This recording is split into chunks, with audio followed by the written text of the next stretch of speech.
Welcome back, guys. Dell here, and let's take an early look at the Red Soul Nighthawk Spec 2 1/144 scale model kit.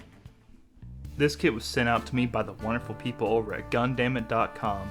They got model kits, figures, and much more. And when you go over there to check them out, be sure to use supporter code DELL to help out the channel. The link will be in the description. Thank you, and now back to the video. Getting started with the build of this beast, it does have a full inner frame in which you build through the building process. The plastic quality here is definitely fairly good in my opinion. The red plastic for the armor is in this nice glossy finish, but I will say the panel lines on these are rather shallow, so if you're using a panel line fluid or Gundam flow type marker, it doesn't flow that well. I recommend using one of the felt tip markers or something else close to them. There is a lot of undergating on this kit, but it cleaned right up with a glass file with no problems. Now I do have some important things to go over. There are these yellow parts on the rear end of this kit. You need to really push these into place until they snap in, or the red panels will not fit together as well and ruin the streamlined design of the back. There was a connection issue here on the leg that has been fixed, so when this hits retail, it should not be an issue. Overall, I had little problems with the build, besides a couple parts needing some elbow grease to snap together, but it never felt like I was going to break anything. And with that, let's head over to some size comparisons, as this is one large 1/144 scale model kit. Say that 3 times fast.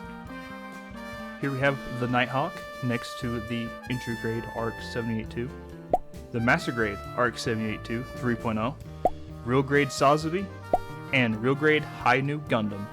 So as you can see, this is a very large kit. You're gonna need some shelf space for this guy. So getting to his accessories, we have a pair of open hands, or open holding hands for the beam saber, 2 trigger finger hands,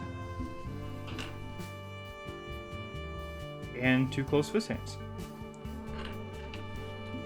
We have this very large beam rifle,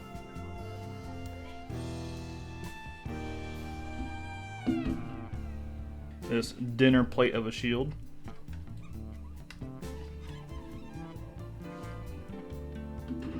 you have a total of 4 beam sabers, 2 for his hands and 2 for the sub arms underneath the front skirt. You get a action base adapter, but I will say I've tried it on a couple different of Bandai's 1/100 action base. I think they're 5s, and none of them are strong enough to actually hold him up. So maybe they will release a stand for him in the future. That I don't know. Then you have this little stand that plugs into his butt to help him stand up if you don't want to have him sitting on the fuel tanks. So if you choose to have the fuel tanks, you get this little yellow part to put to where this would go, so it covers up the little hole for it. So I pull out the front skirt here to show you the little sub arm that is tucked in beneath here. Oh, it all just fell out. Alright, so we can take it, rotate it out, so the little arm pops out on the side here. And we can just take a little beam saber here.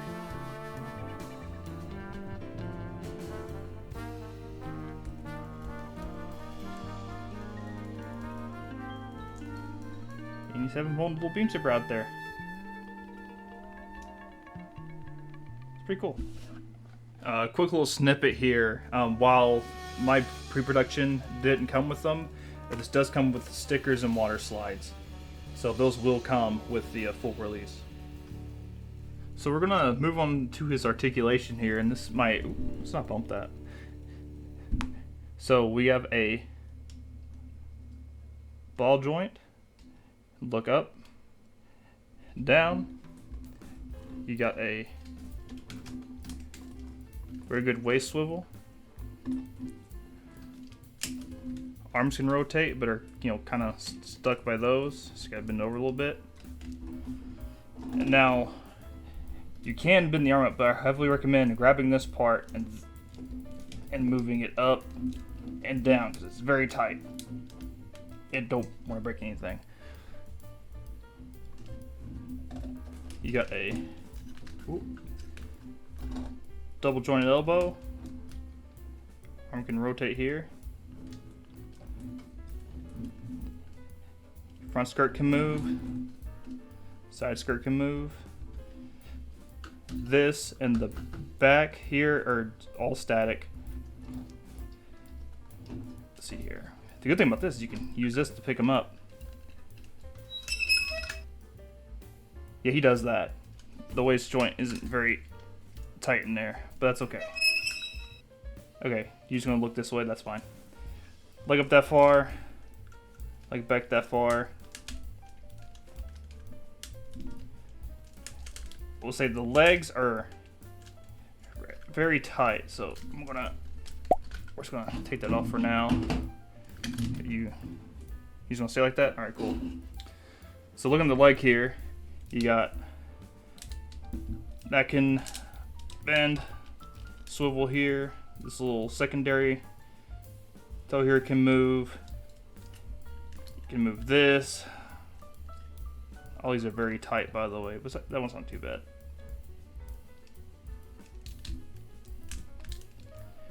Down, you can bend that down a little bit.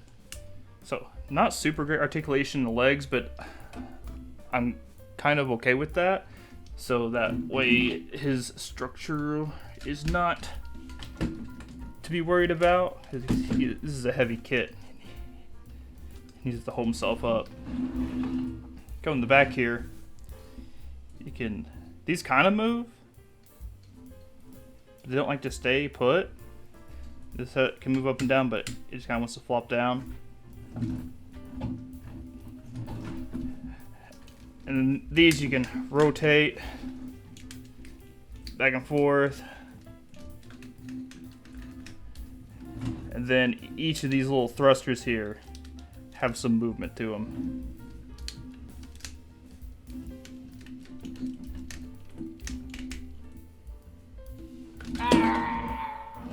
Likes to come off sometimes.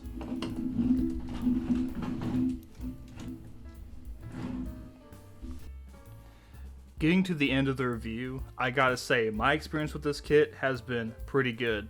I've seen that this is a little bit bigger than Bandai's high grade 1/144 scale Nightingale, so it's not exactly to scale, but the level of detail makes it my ideal Nightingale, even when compared to the RE1100. At the moment, we don't know the MSRP of this kit, but that being said, I think this is a must-have for any Universal Century fans collection. Thank you guys for all the support. None of this would be even possible without you all. Remember to like, comment, subscribe. Until next time, guys, take it easy. So, we're in the middle of shooting the Nightingale, aka the Nighthawk Spec 2 review, and we've been paid visit. So, getting into the articulation of this guy here, you have a pretty restricted arm movement here as it keeps wanting to pull back. We got a little bit of a ball joint at the head here. You got a big ab crunch right here. And I mean, aesthetically, it's probably the coolest looking model kit I've ever seen. Goodbye, Shiba.